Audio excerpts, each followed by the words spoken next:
Tere! Olen Jaanus AI partnerist. Selles videos näitan sulle, kuidas Microsoft Copilotis oma esimene agent luua. Kui te olete sisse loginud oma Microsoft 365 Copilot chat kontole, siis siit vasakult menüüst me näeme sellist nuppu New Agent või uus agent või loo agent. Vajutame sinna peale ning meile avaneb siis agendi loomise sihukene eraldiseisev aken. Selle lihtsama agendi me loome siis koos Microsofti abiga. Selle jaoks me vajutame siia vasakul pool üleval olevale Describe peale ja ütleme siis Microsoftile, missugust agenti me tahaksime luua. Loome seda sellisel kujul, et me anname talle rolli, kes ta on. Ja anname sellise tagasihoidliku, las ta siis ise ehitab ennast ülesse. Sa oled eesti keele toimetaja ja lokaliseerija. Alati peale toimetamist ja lokaliseerimist too välja nimekirjana, mida sa muutsid ja miks sa muutsid, et ma saaksin seda kontrollmehhanismina kasutada.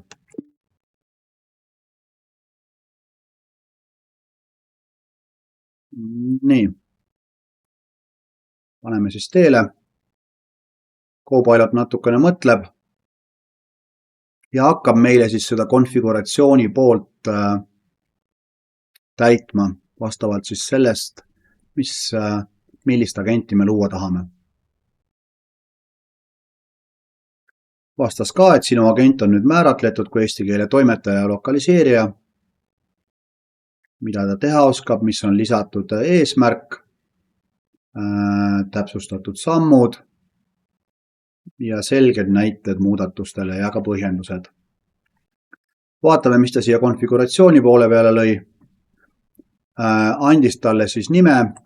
Nimi ei saa kahjuks väga pikk olla, see lokaliseerija sinna ei sobinud. Kasutame lihtsalt siis eesti keele toimetaja. Andis ka kirjelduse. Agent, mis toimetab ja lokaliseerib eesti keeles kirjutatud tekste, pakkudes muudatuste ja põhjenduste ülevaadet. Ja instruktsioonid lõi ta siis meie eest. Andis talle eesmärgi, mis on siis üks ja ainus, toimetada ja lokaliseerida eesti keeles kirjutatud tekstid selgemaks, korrektsemaks ja sobivaks sihtkeskkonna jaoks. Andis üldised juhised. Andis ka oskused, ehk siis grammatilisi vigasid parandada, sõnavara ja fraaside lokaliseerimine ja ka kultuurilise sobivuse tagamine. Lõi ise endale siis samm-sammulised juhised, mille järgi ta seda tööd teeb. Tõi mõningad näited muudatuste esitamisest sisse.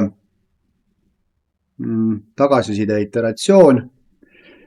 Ja siis lõpus alati esita selge nimekiri muudatustest ja nende põhjendustest pärast tekstiga töötamist. Alati saame tagasi tulla ja muuta neid juhiseid siis vastavalt meie spetsiifilistele vajadustele, aga hetkel loome sellise tavalise lihtsama eesti keele toimetaja. Me saame teda siin keskkonnas ka testida, aga selle näite puhul loome ta ära. Üleval paremal on Create nupp ja Go to Agent. Nüüd näete, et meil on ees siin eesti keele toimetaja ja see eesti keele toimetaja tuleb ka meie agentide nimekirja, et kui ta siit ära kaob, hetkel on ta siin vasakul nähtav, siis all agent või kõik agendid, selle alt me leiame siis ka oma muud agendid, mis me oleme loonud või mis me oleme ka siis kolmanda osapoole poolt määranud endale sinna nimekirja, sealt leiame need üles. Ja anname talle esimese teksti toimetada, vaatame, kuidas ta hakkama saab. Mul on siin üks valmis tekst, ma kopeerin selle.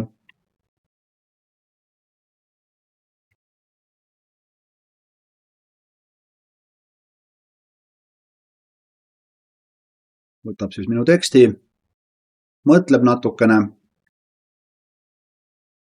Allpool on siis sinu teksti toimetatud ja sujuvam versioon, mille järel toon välja kõik tehtud muudatused koos põhjendustega.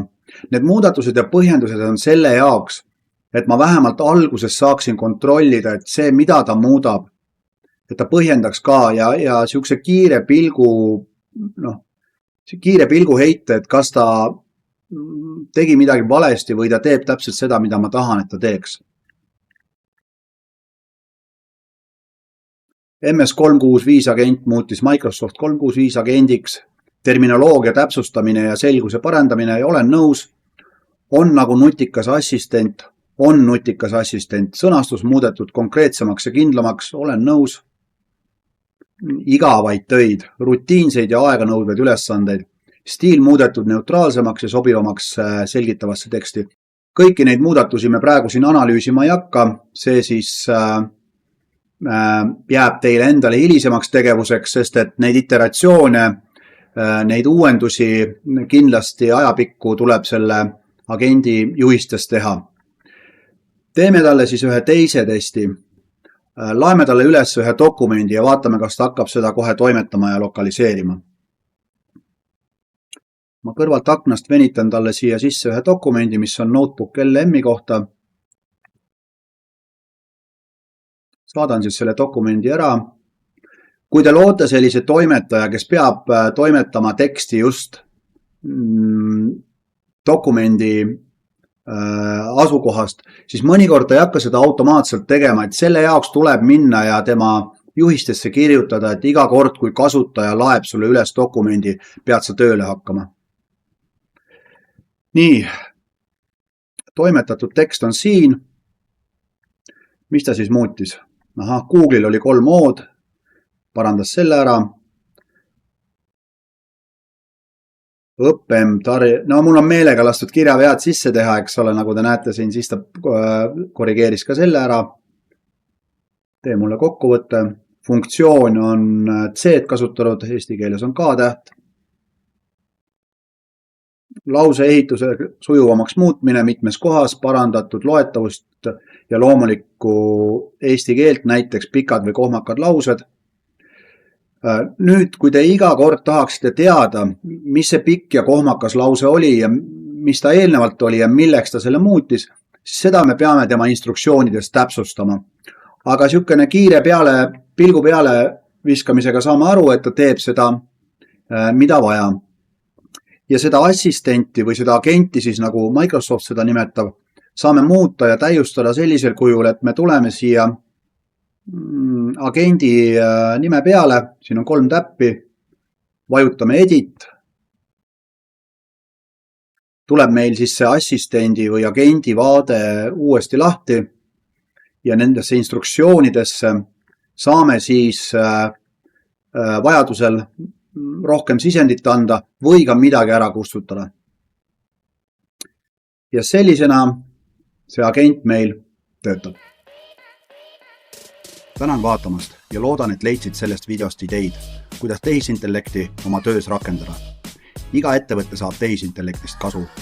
Oleme siin, et teha see sinu jaoks lihtsamaks. Vaata lähemalt meie veebilehelt.